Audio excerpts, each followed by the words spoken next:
Olá, alunos de Fundamentos de Programação. Vamos continuar aqui a nossa aula de estrutura de repetição.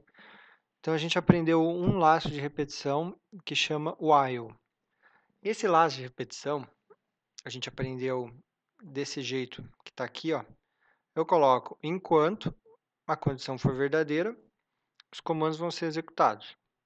Tem como usar esse laço while de um outro jeito, que não é muito utilizado, porque tem que ter um motivo muito específico para usar ele, que é o seguinte: tem como você usar o laço dessa forma aqui, que a gente costuma chamar de do while. Então, do é faça. Então, faça esses comandos enquanto a condição for verdadeira. Ó, ele é quase igual a esse. Enquanto a condição for verdadeira, faça os comandos. Aqui é faça enquanto. Então, eu só inverti ali, né, a ordem. Aqui é enquanto faça, aqui é faça enquanto. Qual que é a diferença dos dois? Percebe que o programa executa linha por linha. E quando ele chegar nessa linha, ele verifica a condição. Se a condição for verdadeira, ele roda. Se a condição for falsa, ele sai. Agora vamos olhar esse segundo aqui. O programa vai rodando linha por linha. Quando ele vê um faça, ele continua rodando. Ou seja, ele não teve nenhuma condição aqui. Então, ele continua rodando todos esses comandos. E quando ele chegar na última linha aqui, enquanto tiver a condição, percebe que tem também um ponto e vírgula aqui, ó, que geralmente os alunos esquecem. Nesse não tem ponto e vírgula. Quando ele chega aqui na condição, aí sim que ele verifica. Se for verdadeiro, ele volta e roda tudo de novo. Se for falso, ele sai do laço e continua executando. Então, o aluno que está ligado, está mais esperto, já prestou atenção e já entendeu qual que é a diferença dos dois. A diferença é que o primeiro, ele verifica a condição antes, e o segundo verifica a condição depois. E na prática, a diferença entre os dois vai ser que, se a condição for falsa, esse primeiro vai verificar aqui que a condição é falsa e vai sair do while.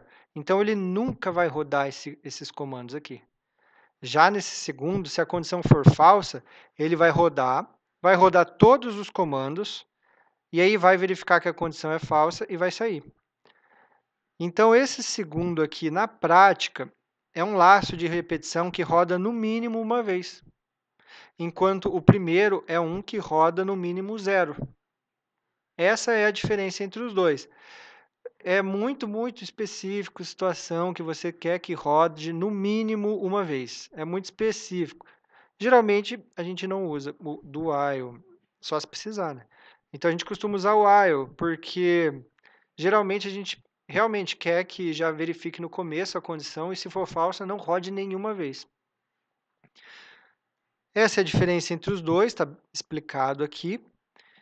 E agora a gente vai ver um novo laço de repetição, que são basicamente dois laços que existem entre os mais simples, que são os que vocês vão aprender na disciplina. Só tem dois laços. O laço while e o laço for. Qual dos dois é mais usado? O for, que é o que vocês vão aprender agora. O que esse laço de repetição faz?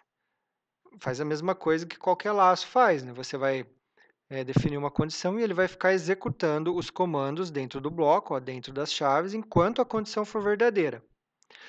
Só que o for tem algumas diferenças com o while. O while é mais simples, por isso que ele é ensinado primeiro. O for é ensinado depois. Ó. For significa para. Eu abro parênteses. E aqui, em vez de ter só uma condição, que era como eu tinha no while, eu tenho três comandos separados. Ó. Eu separo os comandos por ponto e vírgula. Assim, nas linhas, né, a gente separa cada linha, né, cada comando, no final de um comando, a gente sempre coloca ponto e vírgula. Aqui é a mesma coisa, só que em vez de estar em três linhas, está tudo em uma linha só. Então, está aqui, ó, ponto e vírgula separando os três. Esses três são comandos independentes entre si, como se fosse mesmo três linhas separadas.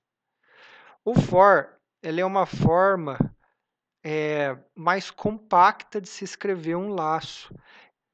Tudo que você faz com o for, você consegue fazer com o while e vice-versa. A diferença é que primeiro tinha o while. Só que os programadores perceberam que tem uma forma de usar o while que é a forma mais comum, que é a forma usada em 99% das vezes. Então, em vez de ter que ficar escrevendo um monte de coisa, usando o laço for, eles criaram, usando o while, que foi o que a gente aprendeu, foi criado o laço for para essas situações comuns, que assim o programador tem que escrever menos. O que seria escrito em 3 linhas diferentes, separadas, aqui no laço for é escrito os 3 comandos em uma linha só, né? Então, no final das contas, eu economizei 2 linhas. Você vê como que o programador é preguiçoso, né? Ele realmente inventou um novo comando para economizar 2 linhas de código.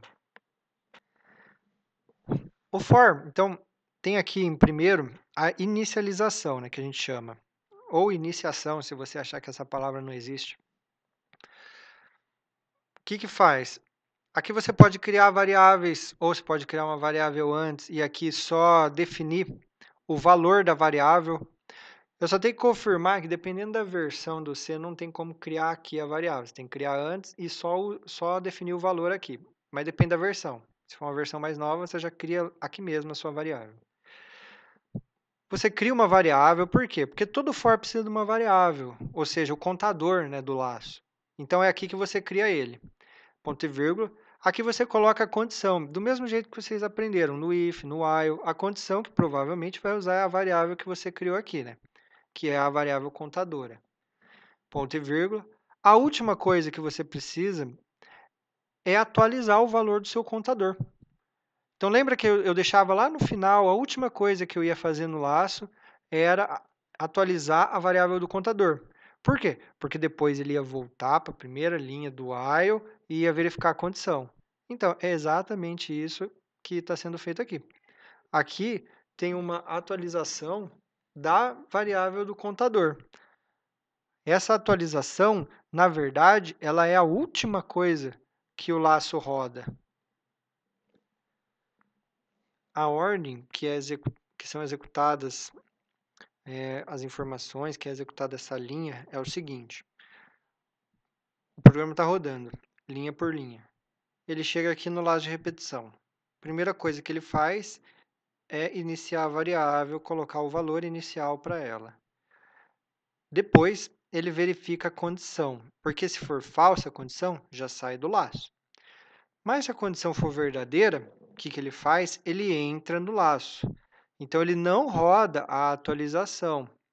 Ele entra no laço, roda todos os comandos e depois de terminar de rodar todos os comandos, ele vai voltar aqui para a primeira linha. Só que dessa vez, ele não roda a inicialização, porque a inicialização é quando eu crio a variável ou coloco o valor inicial. É feito uma vez só. Agora, em vez de rodar esse começo, ele roda o final, que é a atualização. Ou seja, se tem um contador, ele incrementa aqui. Aqui você vai escrever o que vai fazer, né? Por exemplo, contador vai incrementar, contador vai decrementar. Depois que atualiza, roda a condição. Se ainda for verdadeira a condição, roda de novo o laço. E aí fica nisso. Atualiza, verifica a condição. Roda o laço. Atualiza, verifica. Até que o momento que vai ser falso, ele sai do laço. Então, a inicialização foi rodada uma vez só. E a atualização é rodada sempre no final, a última coisa que o laço faz. Depois do último comando, quando ele volta para essa linha, ele roda essa atualização aqui. Aqui algumas explicações. O primeiro valor é opcional. Você não precisa criar uma variável ali ou definir um valor inicial.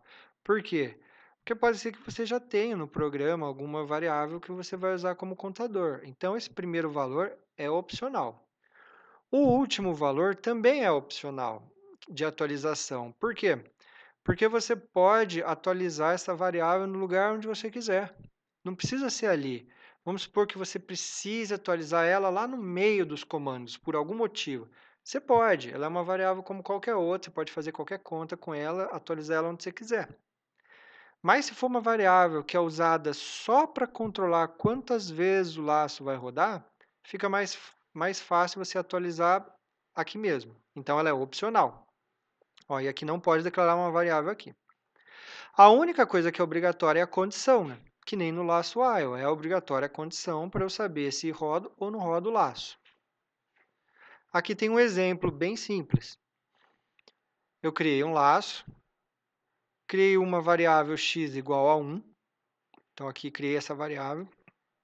Detalhe importante, quando a gente cria uma variável no laço de repetição, eu tenho que conferir isso, mas se não me engano, essa variável só existe para esse laço. Então, você não vai conseguir usar essa variável em outros lugares, só dentro aqui do laço, nos comandos dentro do laço aqui, se você criar a variável aqui. Então, x começa valendo 1. Enquanto x for menor ou igual a 10, ele vai fazer o quê? Vai imprimir na tela. Então, ele vai imprimir 1, porque 1 é menor que 10. Aí, ele vai rodar o incremento, né? Depois que ele imprimiu na tela o 1, ele roda o incremento. O incremento faz o quê? X virar 2. Então, lembra que o mais, ele incrementa em 1 o valor que está na variável. Então, agora x vale 2. 2 é menor que 10? É. Então, ele vai imprimir 2. 3, 4, 5, 6, 7, 8, 9, 10. Porque 10 é menor ou igual a 10. Aí, quando x estiver valendo 11, 11 não vai ser menor ou igual, então acabou o laço. Então, ele imprimiu do 1 ao 10. Se eu tivesse que usar o while, teria como fazer esse mesmo exemplo, que imprime do 1 ao 10, só que essa linha aqui, esse comando aqui em verde estaria na linha de cima do while, e esse comando que atualiza o valor de x estaria aqui no final, depois do printf, mais uma linha aqui. Mas teria como fazer a mesma coisa com o while, só fica menor quando eu uso o for, né? Então, tentem fazer esses exercícios. Deixa eu ver. Isso, tem 3 exercícios aqui. Tentem fazer esses exercícios que na próxima aula eu vou resolvê-los. Até mais.